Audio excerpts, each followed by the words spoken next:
পুরোটাই একটা গাছ। হ্যাঁ পুরোটাই একটা গাছ। এটা বড় ছিল, ওই যে ওই পাশে ডালগুলো বাড়তে পারে নাই, ওই পাশে অনেক জমি ছিল। এটা কি ন্যাচারালি হইছে এরকম? হ্যাঁ ন্যাচারালি হইছে ভাই এটা 100 বছর না, আরো অনেক বেশি হবে, অনেক বেশি হবে। হ্যাঁ আসলেই তাই।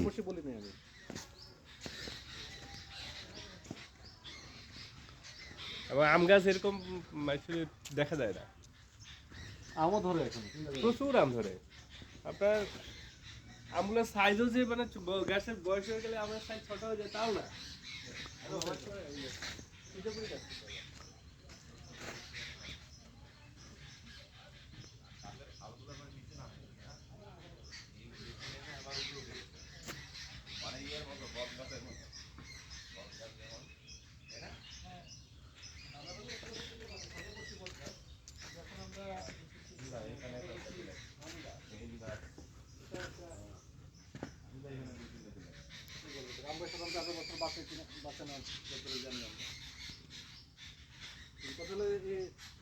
মালিকের নাম এখন ছবি দেখা